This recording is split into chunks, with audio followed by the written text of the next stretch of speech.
에스겔 13장 17절에서 23절입니다. 17절. 사람아, 너는 자기 마음대로 예언하는 내 백성의 딸들을 향해서 예언하여라. 고대 이스라엘 사회는 주변의 이방 민족에 비해 여성의 사회적 위치가 높은 편이었습니다. 그러므로 여성 제사장은 없었지만 여성 예언자들은 종종 있었습니다.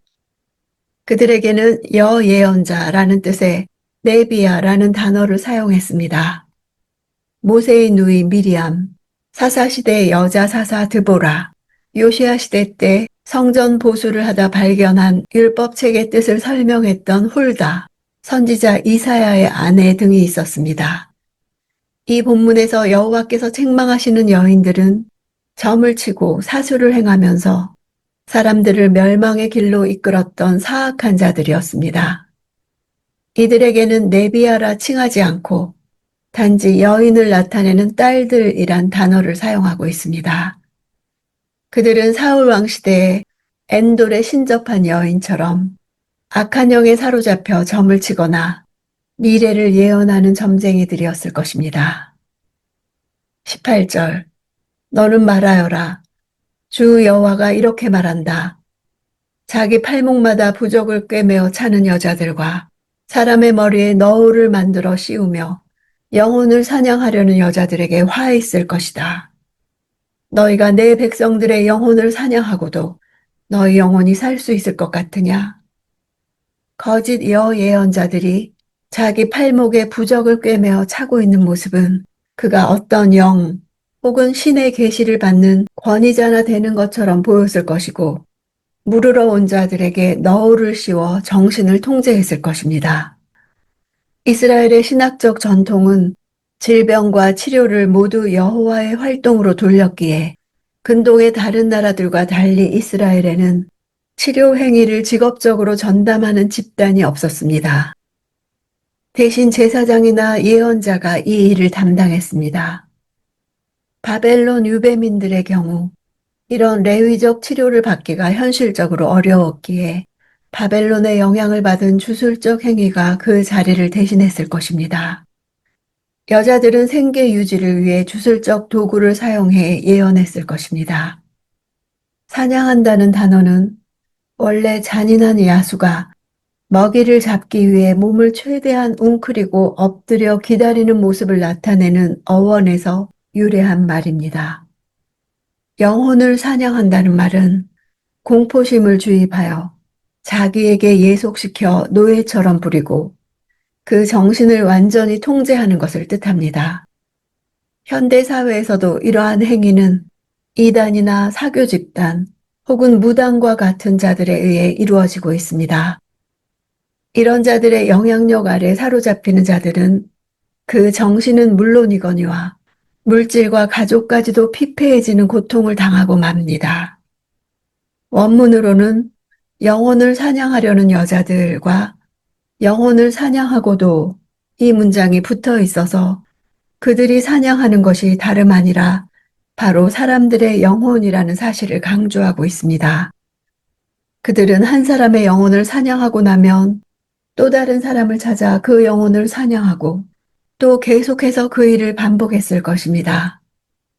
이러한 모습은 베드로가 예언한 마귀의 속성, 즉 우는 사자처럼 두루다니며 삼킬 자를 찾는 모습을 연상케 합니다. 19절. 너희가 보리 몇 줌과 빵 몇 조각으로 내 백성들 가운데서 나를 모독하고 거짓말을 고지 듣는 내 백성들에게 거짓말을 해 죽여서는 안 될 사람들을 죽이고 살아서는 안 될 사람들을 살렸다.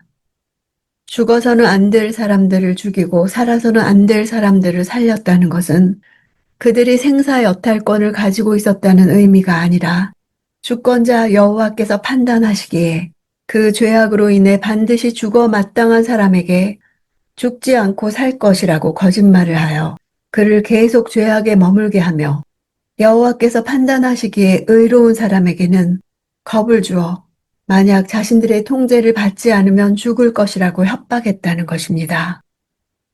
20절. 그러므로 나 주 여호와가 말한다. 너희가 그곳에서 영혼들을 마치 새처럼 사냥하는 데 사용하는 너희 부적을 내가 대적하겠다. 내가 그것들을 너희 팔에서 찢어내고 너희가 마치 새처럼 사냥한 바로 그들의 영혼들을 내가 해방시킬 것이다. 20절에서 23절까지 사수를 행하는 여인들에게 희생을 당한 영혼들을 자유롭게 풀어줄 것을 3번씩이나 강조하고 있습니다. 하나님의 심판은 동전의 양면과도 같이 2가지 양상을 띱니다. 즉 심판의 대상이 파멸되는 반면 그로 인해 그때까지 사탄의 세력에게 억눌렸던 자들이 구원을 얻는 결과가 나타나는 것입니다.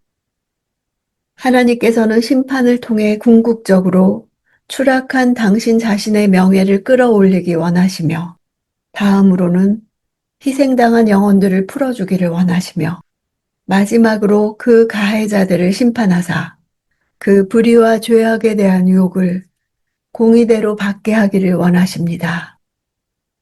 21절 내가 또한 너희가 머리에 쓴 1000조각을 찢어버리고 내 백성들을 너희의 손에서 구해낼 것이다. 그들은 더 이상 너희의 손 안에서 먹이가 되지 않을 것이다. 그러면 내가 여호와임을 너희가 알게 될 것이다. 하나님께서는 희생당한 영혼들을 구해낼 뿐 아니라 더 이상 영적으로 포획되지 않도록 하실 것이라 선언하십니다. 이는 완전한 구원을 나타냅니다. 예수께서도 더러운 귀신이 사로잡고 있던 사람에게서 나간 후 그 사람의 영혼이 하나님의 영으로 채워져 있지 않고 텅 비어 있다면 그 귀신은 더 악한 7 귀신을 데리고 와 그 사람의 영의 자리에 거하며 그 사람의 형편은 처음보다 더 악한 것이 되고 만다고 하셨습니다. 22절 내가 고통을 주지 않은 의인의 마음을 너희가 거짓말로 낙담시켰고 또 너희가 악한 사람의 손을 강하게 해 악한 길에서 그가 돌아서지 않게 했고 자기 생명을 구원하지 못하게 했기 때문에 거짓 예언자들은 하나님의 뜻을 따르는 의인들에 대하여 저주의 말, 정죄의 말을 내뱉으며 온갖 협박과 공갈로 그들을 위협하고 공포심을 불어넣었을 것입니다. 또한 악인들의 죄를 책망하지 않고 그들의 행위가 옳다고 부추기면서 그들을 영적 안일에 빠지게 함으로써 더욱더 담대하게 악을 행할 수 있는 마음가짐을 가지도록 했습니다. 악인에 대한 하나님의 진정한 관심은 그들이 죄악된 길을 떠나 회개하고 생명을 얻는 데 있습니다. 영혼을 사냥하는 자들은 우리가 하나님께로 향하기보다 자신을 의지하도록 만들고 하나님을 사랑하기보다도 자신을 더 숭배하도록 만듭니다. 진리는 우리를 자유하게 하지만 거짓은 우리를 통제하고 지배하고 구속합니다. 불순종과 불의의 시대에는 거짓이 활개칩니다. 거짓을 전하는 자들이 환호를 받습니다. 의인들의 마음이 낙담되고 악인이 번성하는 것을 볼 때에 이는 하나님으로부터 온 것이 아님을 알아야 합니다. 하나님은 자기 자녀들에게 환상을 보여주시고 하나님의 영을 따르게 하시며 하나님의 말씀을 전해주십니다. 의인의 마음에 소망을 주고 악인은 심판하십니다. 그분이 여호와이심을 내가 먼저 알아야 거짓에 넘어가지 않고 악인의 번영으로 낙담하지 않습니다.